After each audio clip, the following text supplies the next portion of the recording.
যশোমন্ত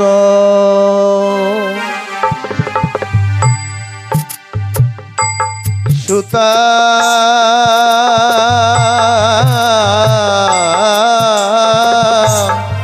দেবা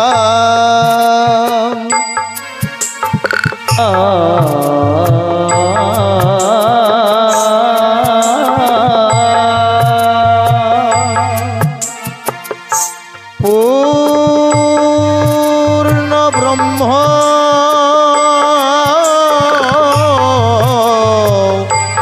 সনাতন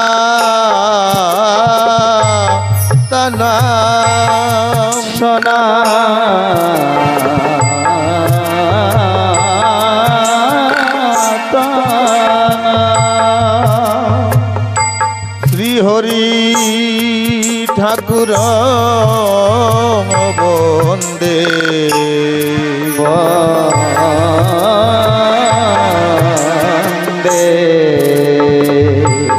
দীননাথ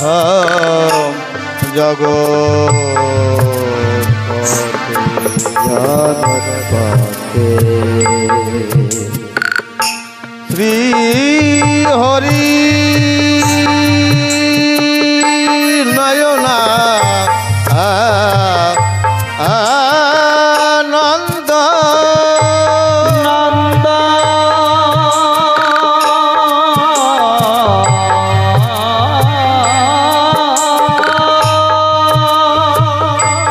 দেব দেব মহাগুরু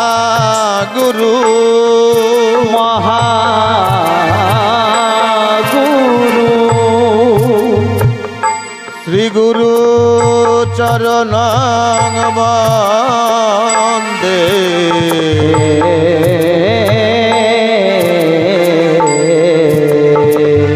সর্বসিদ্ধি প্রদায়ক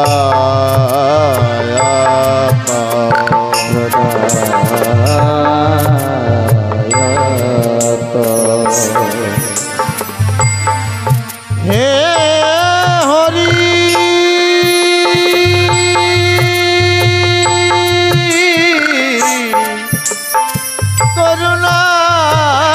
সিন্ধু সিন্ধু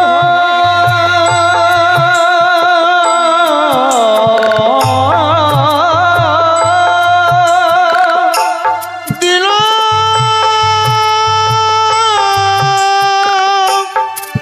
বন্ধু জগৎ পথে পথে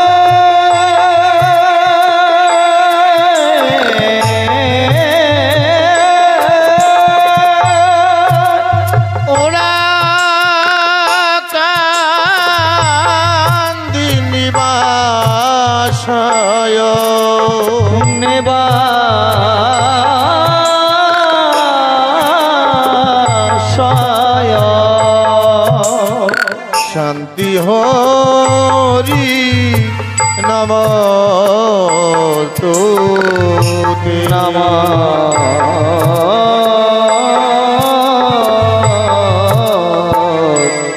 তুতে পতিতানাং পাবনে যে গুরু সর্ব দেবনা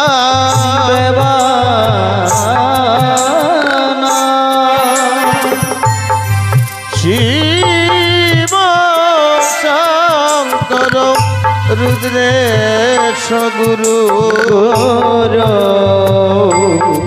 গুরু চন্দ্রায়তে নম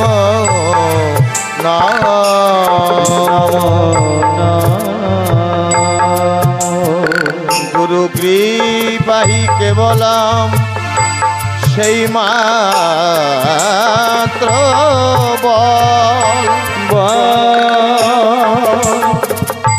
পুরিবে মনের সাথ জনম সভ জনম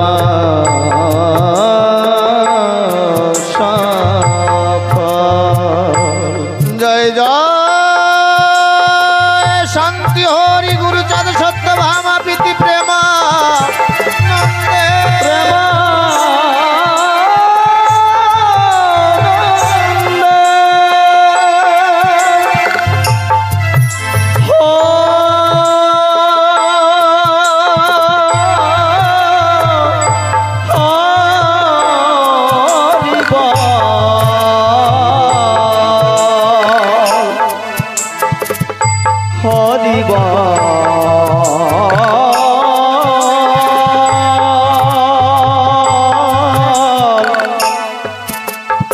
হরি হরি বল হরি বল। জয় হরিচাঁদ, জয় গুরুচাঁদ। হরি বল হরি বল। জয় জয় হরি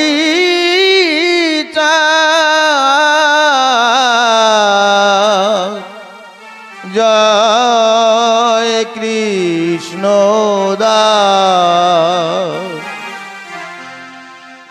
জয় শ্রী বৈষ্ণব দাস, জয় শ্রী বৈষ্ণব দাস, জয় গৌরী দাস,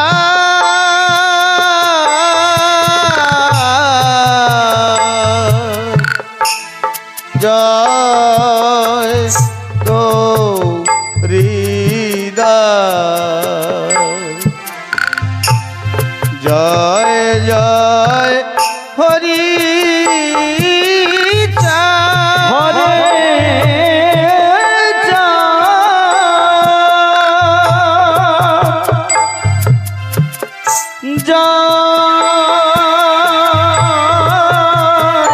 কৃষ্ণ দাস,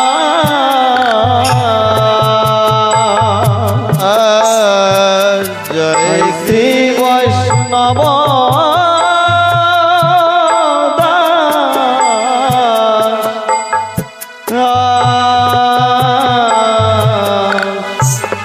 জয় গৌরী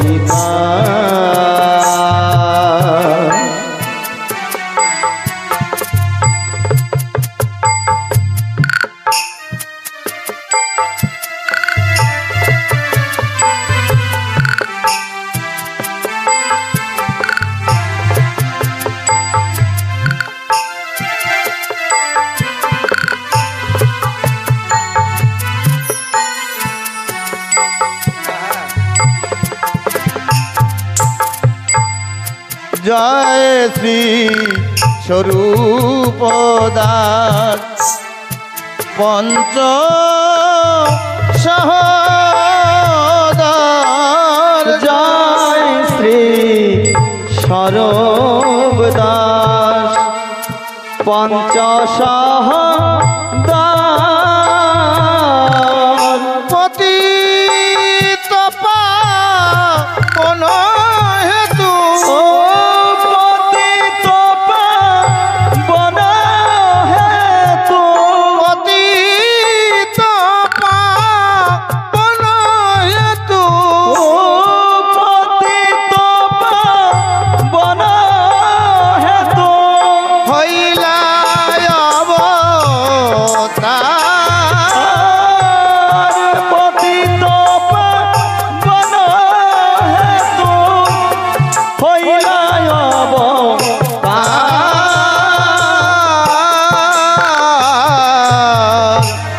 হইলা অবতার।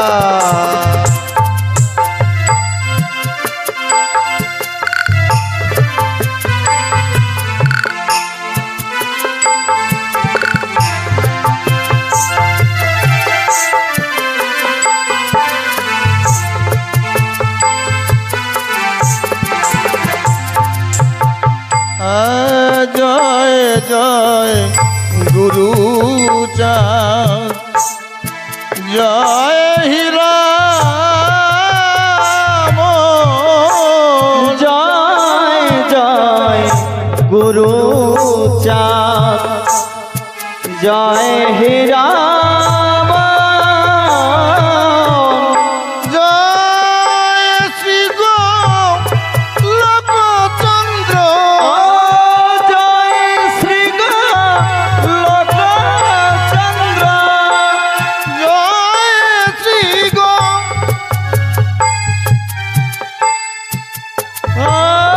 জয় শ্রী লোকচন্দ্র, লোচন জয় শ্রী লোচন।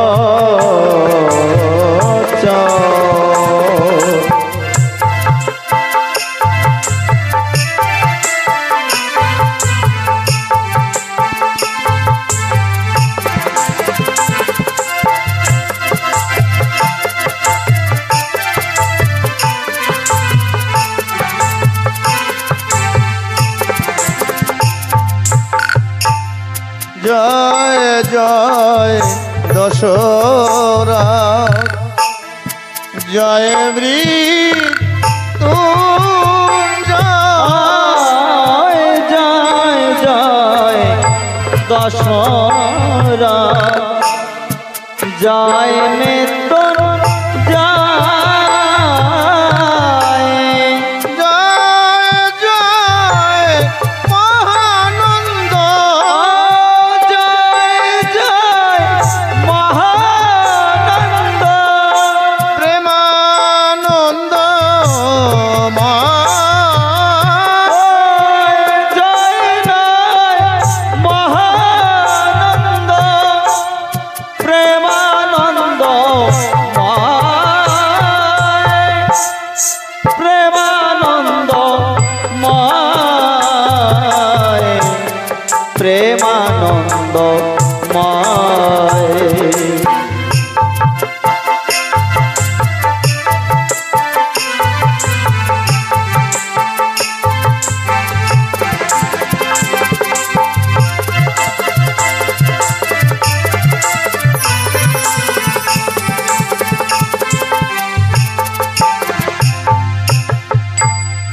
জয় নাটু জয় ব্রজ জয় বিশ্বনাথ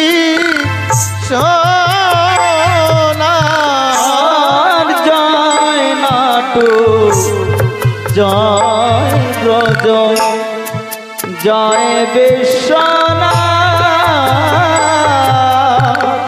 নিজ দাস করি মোরে নিজ দাস করি মোরে করো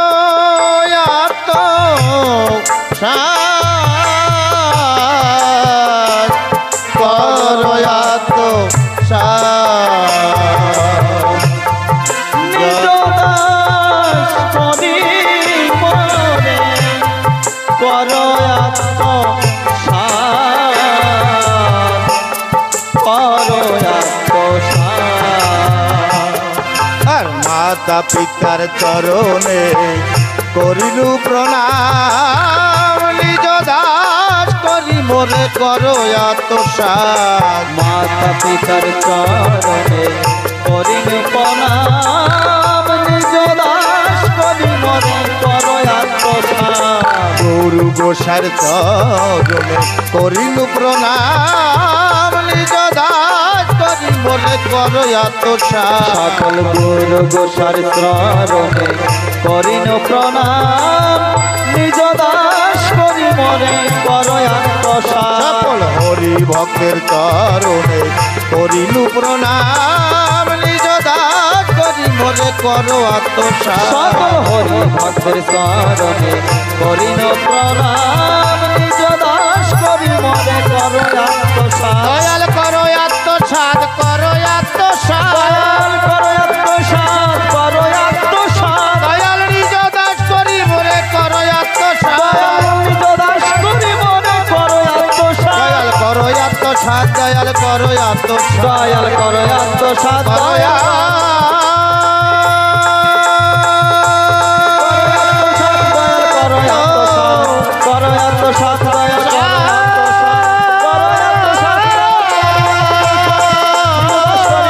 করো আত্মসাৎ করো নিজ দাস করি মরে করে নিজ দাস করি মরে করো করো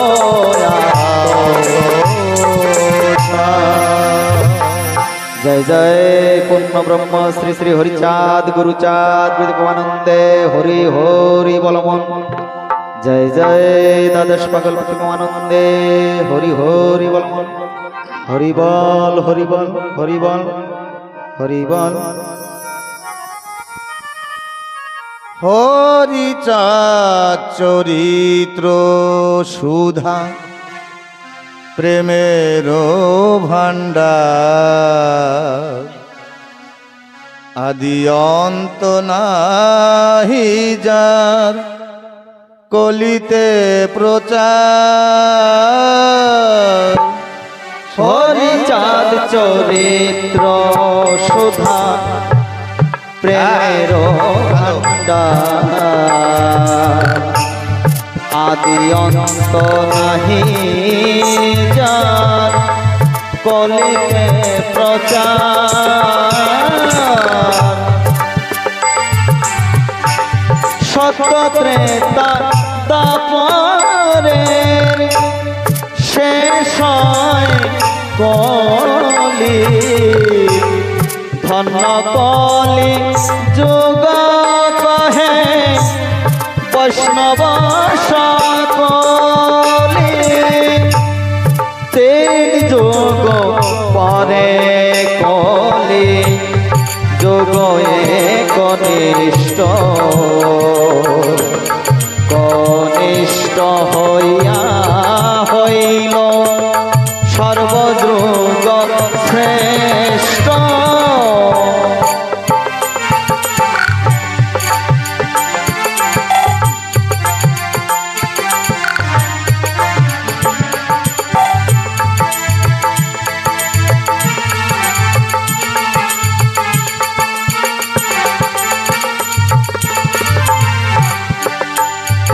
এই কলি কালে শ্রী গৌরাঙ্গ অবতার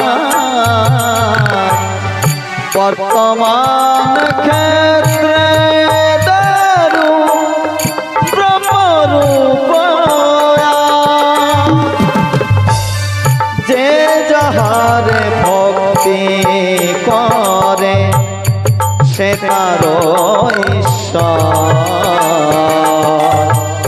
ভক্তি যোগে সে তার স্বয়ং অবতার।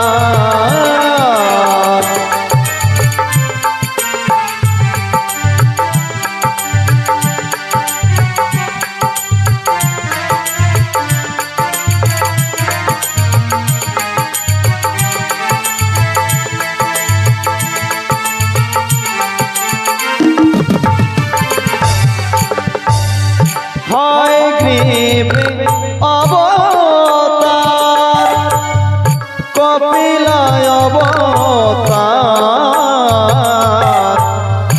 অষ্টবিংশ অবতার পুরাণে প্রচার।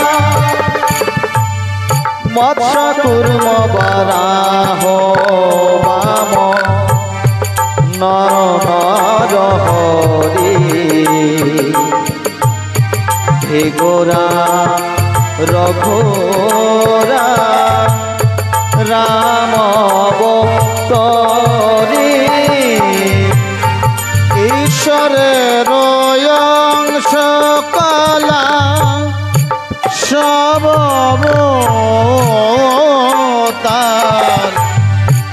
প্রথম পুরুষ তার রঘুব নন্দের নন্দন হল গোলকের সংকর্ষণ রাম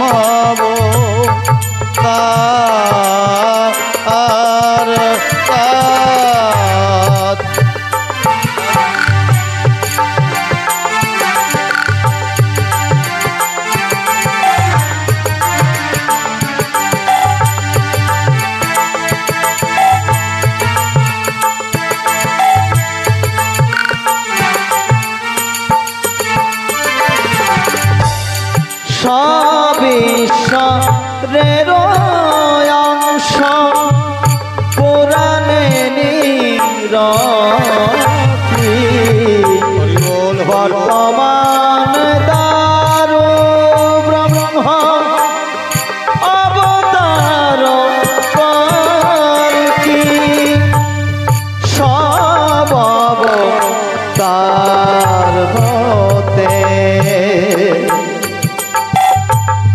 রাম দয়াময় দারু ব্রহ্ম দয়াময় কৃষ্ণ দয়াময় পূর্ণা ব্রহ্ম পূর্ণানন্দ নন্দের নন্দ সেই নন্দ সুত হল সচির নন্দ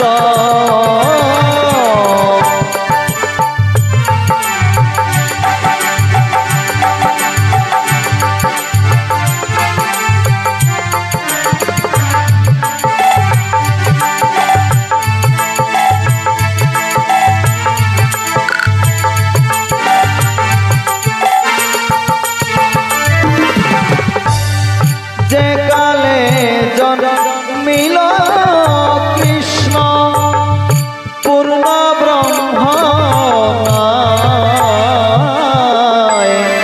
যে কালে পূর্ণ হল যে কালে পড়িল যমুনায় সচি গর্ভে জন্ম লয়ে নাচিলে পূর্ণ দীক্ষা প্রাপ্তে পূর্ণ শ্রীকৃষ্ণ চৈতন্য তখন হইয়া পূর্ণ সন্ন্যাস করিলে 48 বর্ষ পরে মিশিলায় উৎকলে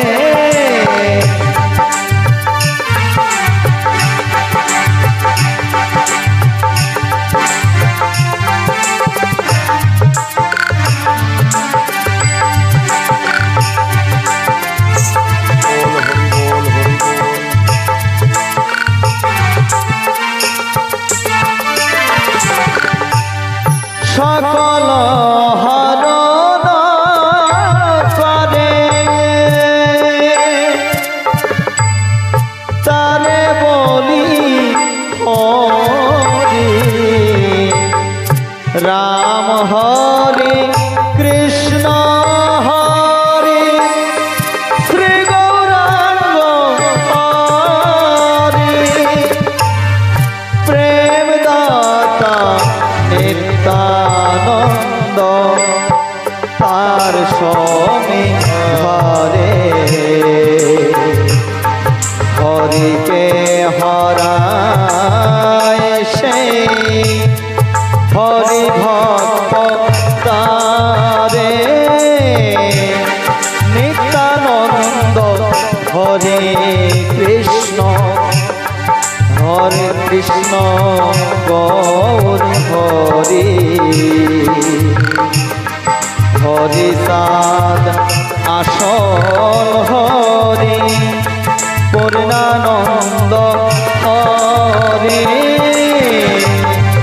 এই হরি চাঁদ লীলা শোধার সাগর তারকের কর হরি তাহাতে এই হরি চাঁদ লীলা সদার সাগর তারকের কর হরি তাহাতে এই হরি চাঁদ লীলা সদার সাগর তারকের কর হরি তাহাতে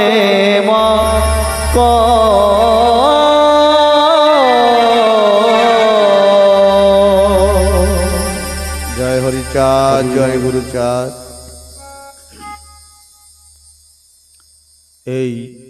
ধূলি ধূসরিত মাটির পৃথিবীতে নেমে এসেছিল এক পুণ্য আত্মা।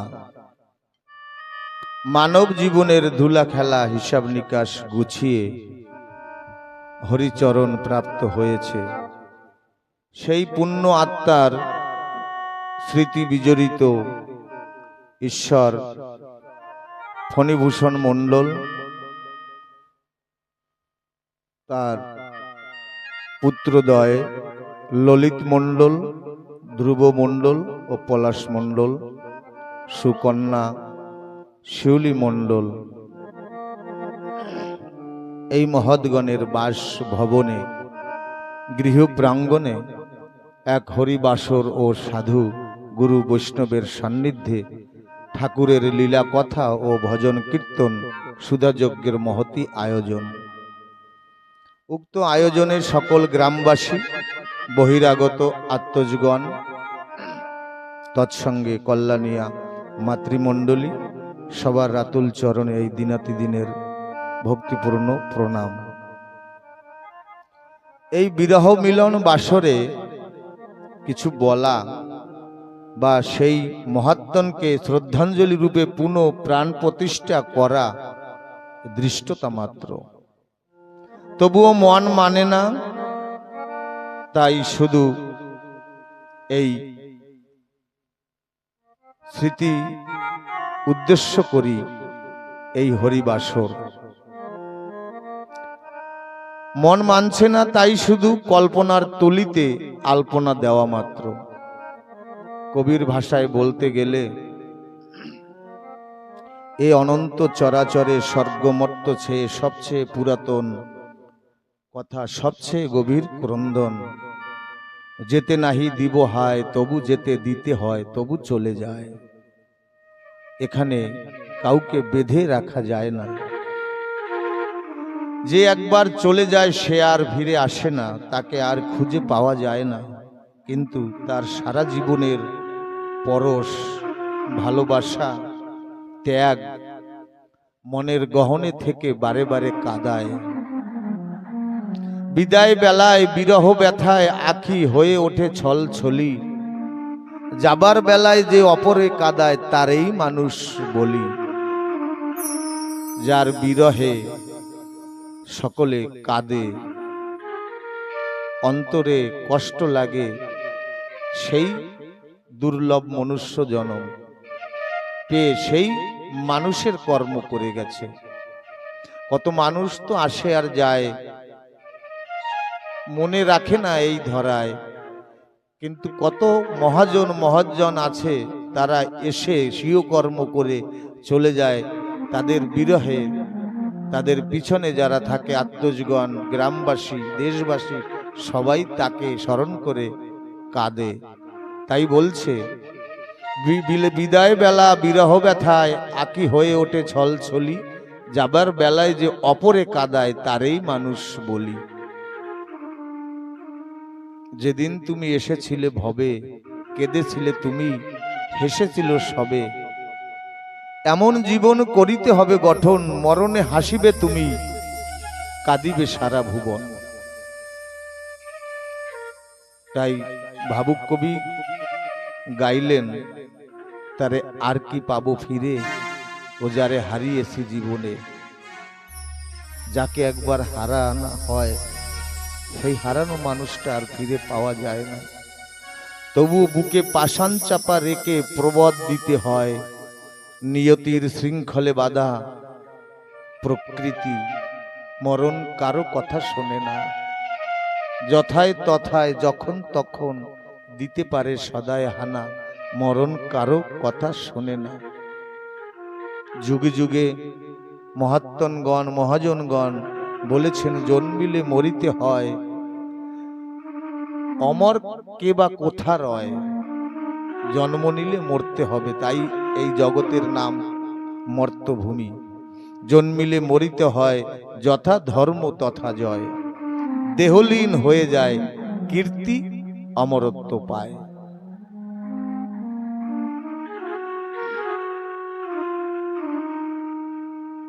তাই এই মাতা পিতা মাতা পিতার ঋণ কোটি কোটি জন্মেও শোধ করা যায় না। মহাজন লিখলেন, পিতা স্বর্গ পিতা ধর্ম সর্বশাস্ত্রে কয়, ভাবিয়া পিতার পদ রাখিনু মাথায়। যাহার কৃপাতে আমি এ জগতে আসি, তাহার স্মরণে পাপ খণ্ডে রাশি রাশি। না বুঝিয়া কত পাপ করেছি চরণে, এ পাপের নাহি ক্ষমা সে চরণ বিনে। কত কষ্টে পিতা মোরে করেছে পালন, পিতৃ ঋণ শোধ দিতে পারে কোন জন? পিতার ঋণ শোধ করা যায় না। পিতা যে পরম বস্তু সাধনেরও ধন, পুজিলি না সে চরণ ওরে মূঢ় মন। মায়া জালে হয়ে বন্দি সে সব ভুলিলি, ঘরেতে রাখিয়া ধন বাহিরে খুঁজিলি। যখনে ছিলি রে মন পিতৃমণিপুরে, তথা হতে আইলি জননী জঠরে। 10 মাস 10 দিন ছিলি মাতৃগর্ভে, মাতা তোর কত কষ্ট করে কত ভাবে। অসহ্য যাতনা মাতা সয়ে হাস্য মুখে, আশাতে বাঁধিয়া বুক সদা থাকে বুকে। আমার মা আমাকে জগতে আনার জন্য কত কষ্ট সহ্য করেছে, কত ব্যথা সহ্য করেছে। 10 মাস 10 দিন যখন হইল, প্রসব করিতে মাতা কত কষ্ট পেল। বলে 100 খানা হাড় ভাঙলে যতটা ব্যথা হয়, একটা সন্তান জগতে আনতে গেলে ভূমিষ্ঠকালে মায়ের ততটা ব্যথা অনুভব হতে হয়। একজন মা নিজে মরে একটা প্রজন্ম তৈরি করে সন্তানকে আসে, তারপর কত ভাবে করেছে পালন, স্তন দুগ্ধ দিয়ে মরে বাঁচাইছে প্রাণ। তবু মাতা দিনরাত প্রফুল্ল অন্তরে, স্নেহ ভরে কোলে করে কত যত্ন করে। নিজে না খাইয়া মাতা খাওয়াইছে মোরে। মহাজনরা বলে, এই জগতে যদি সব থেকে বড় মিথ্যাবাদী কেউ থাকে, সে হলো মা। কেন? গরিবী রেখার নিম্নে আমরা বসবাস করি। যদি সংসারে 10 জন মানুষ থাকে, 9 জনের খাদ্য বাবা উপার্জন করতে পারে। মা এমন দরদিনী দয়াবতী, ওই ছেলের সন্তানকে খাইয়ে দিয়ে নিজে অভুক্ত থাকে। যদি জিজ্ঞাসা করা হয়, মা তুমি খেয়েছো? না খেয়ে মা মিথ্যা হাসি মুখে বলে, হ্যাঁ বাবা খেয়েছি। আমার মা জগতে সব থেকে বড় মিথ্যাবাদী। মহাজনরা দার্শনিকরা তাই বলে। নিজে না খাইয়া মাতা খাওয়াইছে মোরে,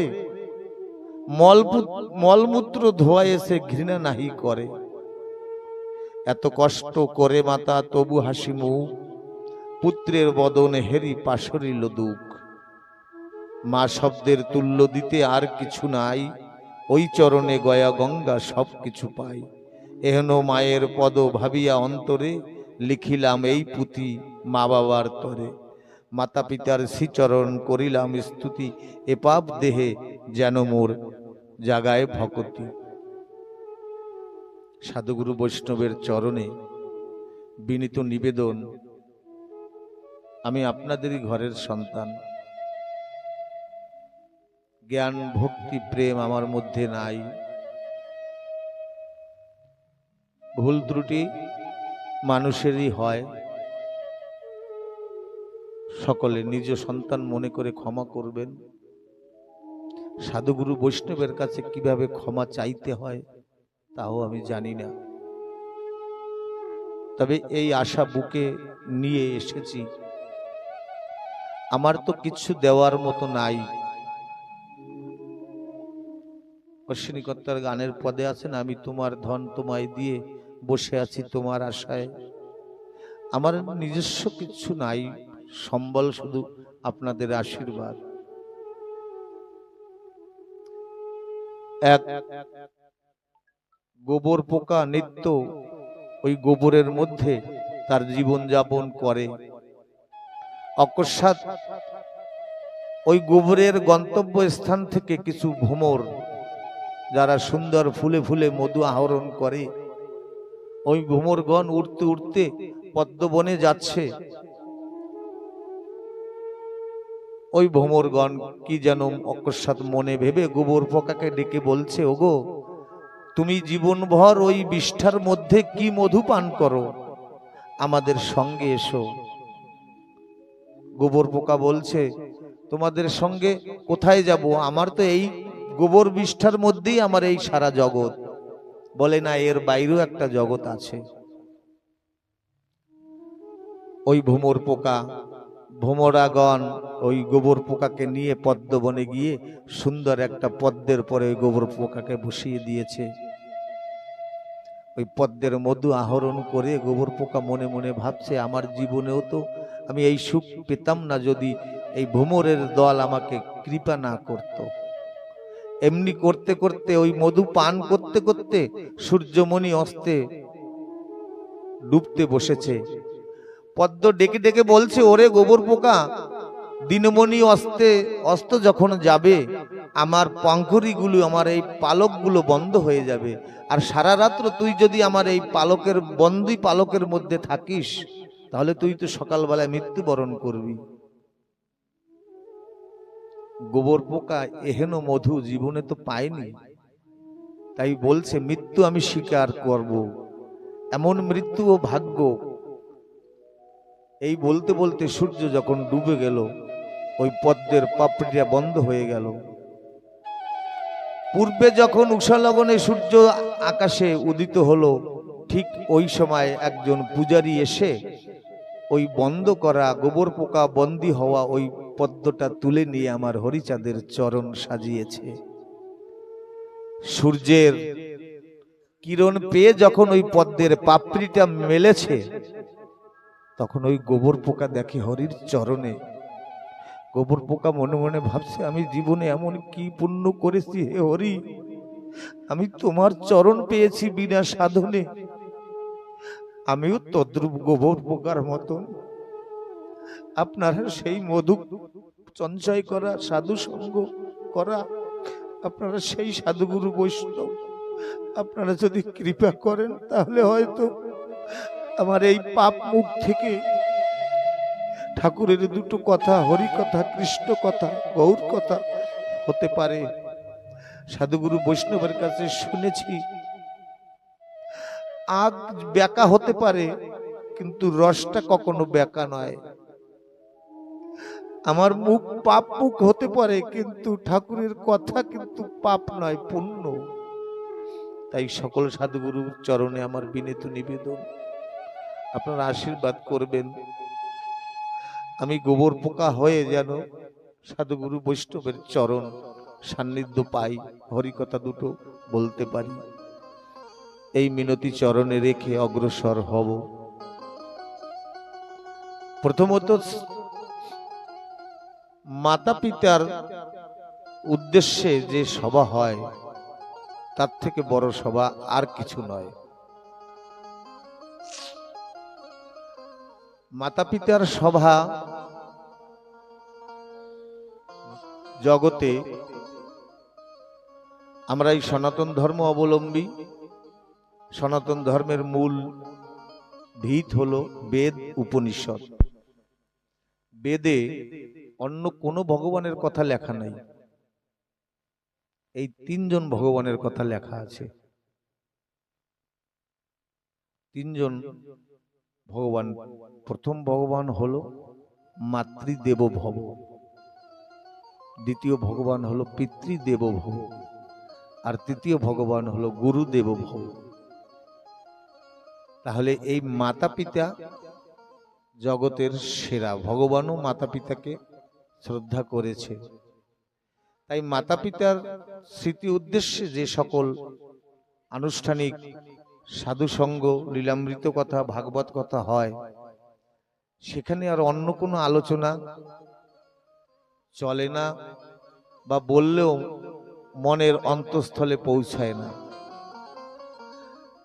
কারণ মহাজন যুগে যুগে, মনি ঋষিগণ যুগে যুগে বলেছে, জগতে এক অক্ষররূপী যদি কোনো মন্ত্র থেকে থাকে বা দুই অক্ষররূপী যদি কোনো মন্ত্র থেকে থাকে, তা হলো মা আর বাবা। এর উপরে আর কোনো বড় মন্ত্র নেই। বিপদে পড়ে যদি মা বাবাকে স্মরণ করা যায়, ভগবান অমনি নেমে আসে সন্তানের উদ্ধারের লাগি। মহাজনগণ বলেছে, মা কথাটি ছোট্ট অতি, কিন্তু যেন ভাই ইহার চেয়ে নাম যে মধুর ত্রিভুবনে নাই। তাই আমার মা যিনি আমাকে গর্ভে ধরেছেন, তিনি বাবা গর্ভে ধরেনি, কিন্তু বুকে আগলে রেখেছে। আমি যা কিছু উপার্জন করি, যা কিছু শিখেছি, আর যা কিছু পাওয়ার আশা করি, সবকিছু আমার বাবার অবদান, আমার বাবার কৃপায়। আমার বাবাই আমার প্রথম শিক্ষক। পৃথিবীর সকল পিতা সন্তানকে অকৃত্রিম ভালোবাসে, কিন্তু মুখ ফুটে বলতে পারে না। কারণ বাবা যে কার্য পূর্ণ করতে পারে নাই, সেই কার্য সন্তানের মধ্য থেকে পূর্ণ করতে চায়। বাবার বাহিরটা ভীষণ কঠিন, কিন্তু ভিতরটা খুবই কোমল। তাইতে হাসি মুখে ক্ষমা করেন সন্তানের সমস্ত ভুল। হরি বল, হরি বল। আমার বাবা আমার জীবন গঠনের পটভূমিকার নায়ক। আমার প্রিয় বাবা, আমি জীবনে যেথায় যে অবস্থায় থাকি না কেন, তুমি সর্বদা আমার হৃদয়ে থাকবে। কথা দিলাম, আমি বোকা হতে পারি, আমি খারাপ হতে পারি, কুৎসিত হতে পারি, কিন্তু আমি আমার বাবার চোখের মণি। জীবনে তা না হলে প্রতিটি মুহূর্ত আমার আনন্দে খুশিতে কাটবে।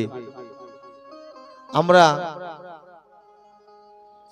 ছায়াছবি চলচ্চিত্র জগতে সুপার হিরো দেখি, কিন্তু একজন পিতৃভক্ত মাতৃভক্ত সন্তানের জীবনে তার বাবাই হলো সব থেকে বড় নায়ক বা হিরো। আর একজন নববধূর কাছে স্বামী রাজার সম্মান নাও পেতে পারে, কিন্তু বাবা গরিব হলেও তার সন্তানকে রাজকুমারের সম্মান দেয়। বাবার আশীর্বাদে আমি সমাজে অনেক মান পেয়েছি, অনেক বড় হয়েছি, কিন্তু বাবা আমি তোমার চেয়ে বড় হতে চাই না, কারণ স্বর্গ থেকে পিতা বড়। তাই মহাজনগণ যুগে যুগে বলেছে, পিতা স্বর্গ, পিতা ধর্ম। তাই বাবার থেকে আর বড় কিছু নাই। বাবা, তুমি সারা জীবন দুঃখে থেকে পৃথিবীর সব থেকে সুখী ব্যক্তি করার চেষ্টা করেছো আমাকে। যে ব্যক্তি আমার থেকে আমার স্বপ্ন, আমার খুশি বেশি জানে, সে হলো আমার বাবা। আমি তোমার আশীর্বাদের বট বৃক্ষ ছায়া তলে খুব সুখে আছি। তবে তুমি না থাকায় এইটুকু বুঝেছি, পিতা না থাকা থেকে এইটুকু বুঝেছি যে দিনের সূর্য যদি অস্ত চলে যায়, শুধু একটা রাত্র হয়, রাত্রি ঘনিয়ে আসে। কিন্তু পিতা নামক সূর্য যদি কোনো সন্তানের মস্তক থেকে ঢলে পড়ে, সেই সন্তানের জীবনটা আধার হয়ে যায়। পিতা এমনই একজন, জীবনটাই আধার হয়ে যায়। বাবা বলে, জানিস খোকা, তোকে কেন কাঁধে করি? মা সন্তানকে কাকে নেয়? পিতা সন্তানকে স্কন্ধে নেয়। ছোট্ট খোকা বাবাকে জিজ্ঞাসা করে, বাবা মা তো আমাকে কোলে নেয়, তুমি আমাকে স্কন্ধে কেন করো? বাবা ছোট্ট খোকাকে বলে, জানিস, আমি আমার জীবনে আমি যতদূর দেখতে না পেরেছি, আমি চাই আমার স্কন্দে বসে তুই ততদূর দর্শন করবি, তাই তোকে কাঁধে নেই। আমার এইটুকু মাত্র চাওয়া। তোর আজ যেমন আমি তোকে কাঁধে করে সারা জগৎ ঘুরিয়েছি, আমার শেষের দিনে এর প্রতিদানে তুই আমাকে তোর কাঁধে করে আমার ওই শেষের যাত্রায় শ্মশান পর্যন্ত আমাকে একটু রেখে আসবি। আমি এর বিনিময়ে তোকে যতদিন কাঁধে করে নিয়েছি তার বিনিময়ে শুধু এইটুকু চাই, আমাকে ওই শ্মশান পর্যন্ত কাঁধে করে রেখে আসিস। এই বলে বাবা শেষ নিঃশ্বাস ত্যাগ করে নিজ দেশে চলে যায়। তাই সন্তান সন্ততিগণ সেই ছোট্টবেলার ঋণ শোধ করার তরে বাবাকে স্কন্ধে নিয়ে শ্মশান পর্যন্ত অগ্রসর করে দেয়। আমার যখন বাবাকে ছেড়ে অন্ত্যেষ্টিক্রিয়া সম্পন্ন করে সন্তান ফিরে আসে, সারা জীবনের ওই স্মৃতির বন্ধন পিছু ডাকে, কে যেন পিছু ডাকে। তখন মনে বলে, আমার মনে মেনেছে, জানে জেনেছে তুমি আসবে না, নয়নে ছাড়ে না তবু পথ চাওয়া। এই যে পিতা পুত্রের স্নেহের বন্ধন, এই মায়াময় সংসার কামনা বাসনা দিয়ে সাজানো, সবাই যার যার স্বীয় ভূমিকায় অভিনয় করেছি মাত্র। অভিজ্ঞতার ভাবার্থ তাৎপর্য আবিধানিক অর্থ হলো সত্য, আর নয় কথার অর্থ হলো না, যা সত্য নয় তাই অভিনয়। আমরা এই সংসারে যার যার স্বীয় কর্মে অভিনয় করে চলেছি, কেহ পিতা মাতা ভূমিকায়, কেহ ভগ্নী ভ্রাতা কন্যা কি তনয়, কেউ বাবা সেজেছে, কেউ মা সেজেছে, কেউ স্ত্রী সেজেছে, কেউ কন্যা সেজেছে, কেউ পুত্র সেজেছে। ছোট্ট মেয়েটা খেলা করছে, মাটির পুতুল গড়ে খেলা করছে। খেলা করতে করতে মা বারান্দায় বসে ডাকছে, মিনতিরে আর কত খেলা খেলবি, বেলা মাথার উপরে এসেছে, এখন ঘরে ফিরে আয়। লক্ষ্য করছে না ছোট্ট মেয়েটা। খেলতে খেলতে মস্তকের বেলা পশ্চিমে ঢলে পড়েছে। মা ডেকে বলছে, খুকি রে, এখন তো ঘরে ফিরে আয়। যখন মায়ের ডাকে সাড়া দিতে গেছে, তখন হাতে লেগে ওই মাটির পুতুলটা ভেঙে গেছে। মা বারান্দায় বসে হাসছে। মেয়েটা বলছে, আমার এত স্বাদের গড়ানো পুতুলটা ভেঙে গেছে আর তুমি হাসছো। মা বলছে, ওরে খুকি রে, আমার এই জায়গায় তুই যেদিন আসবি সেদিন তুইও হাসবি, কারণ এখন তুই যে অবস্থায় আছিস, এই মায়ার সংসার তোকে ঘিরে রেখেছে, মায়ার মরিচিকায় তুই আবদ্ধ হয়ে আছিস, তাই আসল সত্যটা তুই বুঝতে পারছিস না। আমার মতন যেদিন তুই মা হবি সেদিন বুঝতে পারবি এই সংসার মায়ার জগৎ। এমনি করে নিজের সন্তান ওই মাটির পুতুলের মতন ভেঙে যায়, যেমন ভেঙে গেছে। নিজের সন্তান যেদিন হারাবে সেদিন বুঝতে পারবি এই মায়ার সংসারে ওই সন্তান সন্ততি সব মাটির পুতুলের মতন। তাই সাজানো সবাই এই মায়াময় সংসার কামনা বাসনা দিয়ে সাজানো, সবাই যার যার স্বীয় ভূমিকায় অভিনয় করে চলছি। দেখি সংসার মাঝে সকাল সাজে, সাজে কত নরনারী নরে, কেহ পিতা, কেহ মাতা। এই সংসার নাট্য জীবন মঞ্চ পড়ে। এই কত সময় থাকে, ঘটিলে মরিবার পরিবেশ, তখনই হয় পরিচয়ের শেষ। মরিবার পরিবেশ যখন ঘটে, তখন পরিচয়ের শেষ অন্ত হয়, যবনিকা ঘটে। যে পিতা আমার জন্য কত কিছু করেছে, সেই পিতাকে আমি নিজে পুত্র হয়ে স্কন্ধে করে রেখে এসেছি। আর হয়তো বাবা বাবা বলে ডাকলেও বাবা সাড়া দেবে না। বৃদ্ধ পিতা বারান্দায় যদি বসে থাকে, সন্তান উপার্জনের তরে যদি বহুদূরেও যায়, সকলে ঘুমিয়ে পড়লে মা বাবা ঘুমায় না। কোন একটা শব্দ এলে, কর্ণপাত হলে মনে ভাবে এই বুঝে আমার সন্তানটা এলো। আশাপত পানে চেয়ে থাকে বারান্দায় বসে, কখন আমার ছেলেটা আসবে বাড়িতে। ছেলেটা ঘরে ঢুকে দেখে বৃদ্ধ মা বসে আছে, দেওয়ালে হেলান দিয়ে বাবা বসে আছে।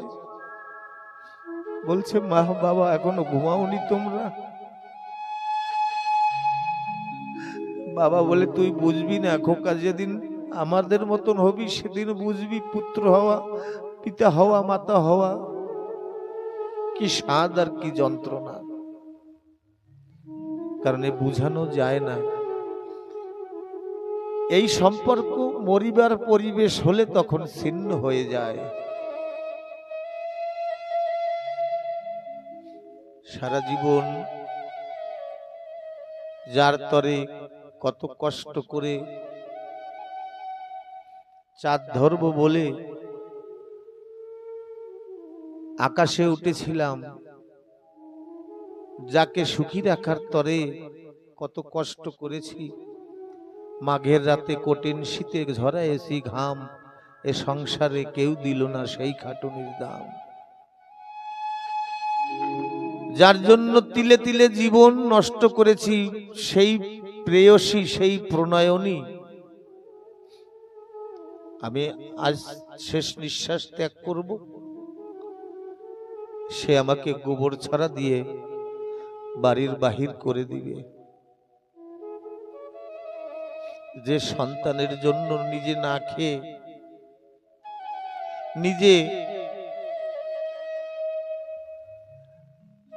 বস্ত্রহীন শরীরে থেকে সন্তানের একটা পোশাক কিনে এনে দিয়েছি, সেই সন্তান আমাকে শ্মশান পর্যন্ত রেখে আসবে।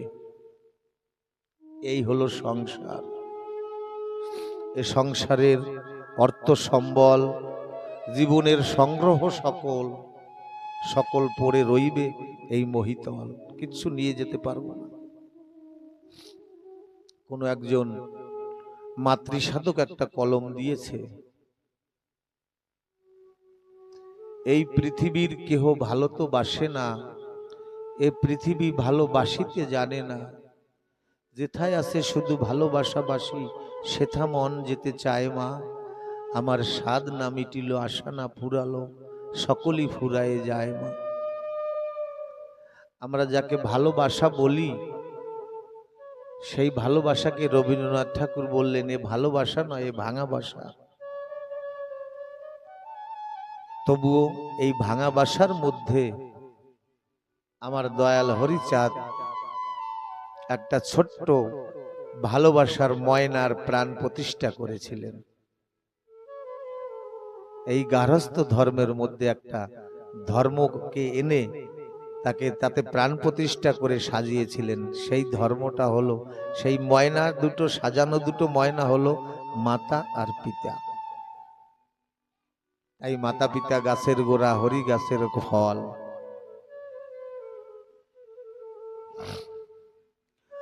আজ সকল বন্ধন ছিন্ন করে বাবা চলে গেছে অজানা লোকান্তরে, কিন্তু মায়ার বন্ধন কাটলো, পিতা পুত্রের স্নেহের বন্ধন কাটেনি, স্মৃতির বন্ধন কাটেনি। মনে পড়ে শৈশবের কথা, হরিলীলামৃত কথা।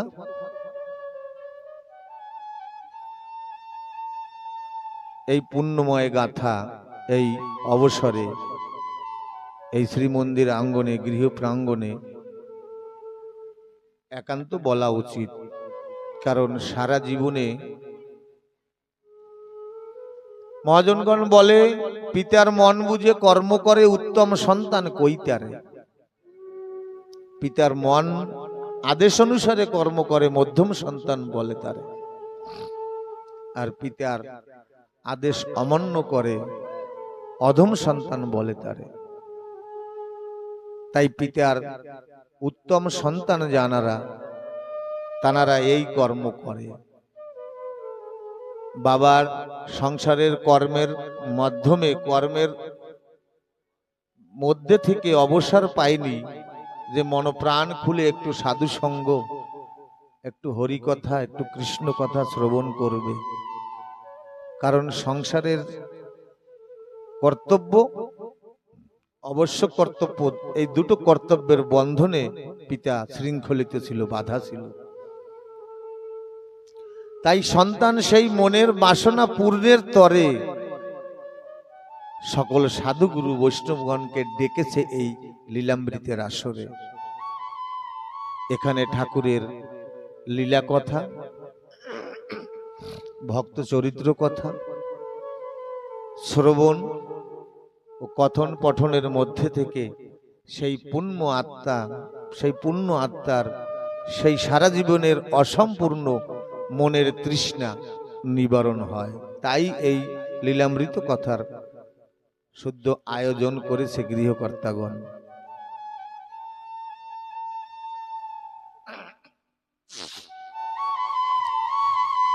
লীলামৃত কথা আমার এই ক্ষুদ্র জ্ঞানে গুরু কৃপায় এইটুকু সার বুঝিয়েছে।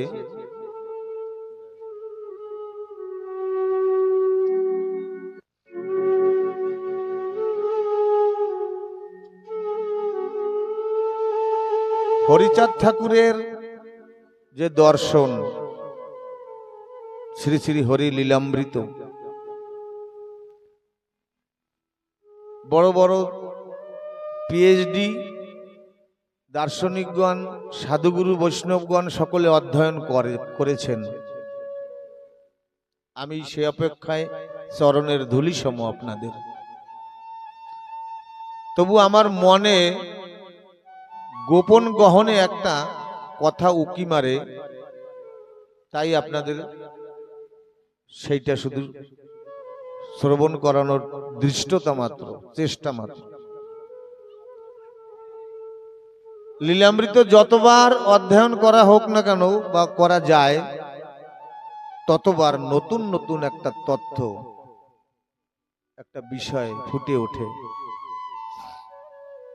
আমার তারক রসময় কবি চূড়ামণি বুঝাতে চেয়েছেন, সর্বধর্ম লঙ্ঘি এবে করিলেন স্থূল, শুদ্ধ মানুষেতে আরতি এই হলো মূল। এই দুইটা লাইন তৎপশ্চাৎ জীবে দয়া নামে রুচি, মানুষেতে নিষ্ঠা, ইহা ছাড়া আর যত সব ক্রিয়া ভ্রষ্টা। এই চারটা লাইনকে প্রতিষ্ঠিত করতে আমার হরিচাঁদ গুরুচাঁদ তাদের সারা জীবন বিসর্জন দিয়েছে এই জাতির তরে, এই জগৎবাসীর তরে। কিন্তু কলির মানুষ কলির প্যাচে পড়ে সকল কিছু ভুলে গেছে। কারণ নৈবম পশ্চাতে জন্মান্ধ, কামন্ধ নৈব পশ্চান্তি, মদুন্মত্ত ন পশ্চন্তি, অর্থ দোষম ন পশ্চন্তি। অর্থাৎ নৈবম পশ্চন্তি, যে জন্ম থেকে অন্ধ, নেত্রহীন, চোখ আছে কিন্তু সুদর্শন নাই, ভালো দেখে না, ভালো কিছু দেখতেও পায় না। কামন্ধ নৈব পশ্চাতি, যে কাম বাসনা দ্বারা প্রতারিত, কাম ছাড়া কিচ্ছু বোঝে না, দৃষ্টি দূষিত। অর্থদোষম ন পশ্চন্তি, যে মানুষ কোনো পরিস্থিতিতে নিজের স্বার্থ খোঁজে, যে কোনো পরিস্থিতিতে নিজের স্বার্থ ছাড়া কিচ্ছু বোঝে না। আর সব থেকে গুরুত্বপূর্ণ হলো মদুন্নত্ত ন পশ্চন্তি, অর্থাৎ জগতে যত প্রকার নেশা আছে সব থেকে ভয়ঙ্কর হলো অহংকারের নেশা, আমিত্বের বড়াই। এই অহংকারের নেশা মানব জীবন, মানব সভ্যতাকে ধ্বংস করে তারপরে ক্ষান্ত হয়। যেমন পেট ভর্তি অশিক্ষা, পকেট ভর্তি ঐশ্বর্য মানে টাকা, মাথা ভর্তি কুবুদ্ধি, আর মন ভর্তি অহংকার। এই বস্তু কটাই হলো মানব জীবনের জন্য ভয়ঙ্কর। তাই ঠাকুর বললেন, সর্বধর্ম লঙ্ঘিয়েবে করিলেন স্থূল, শুদ্ধ মানুষেতে আরতি এই হলো মূল।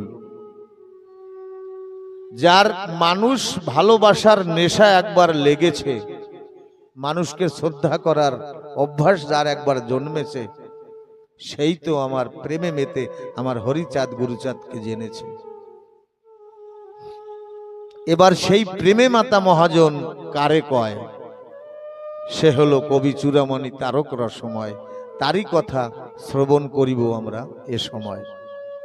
জয় হরিচাঁদ, জয় গুরুচাঁদ।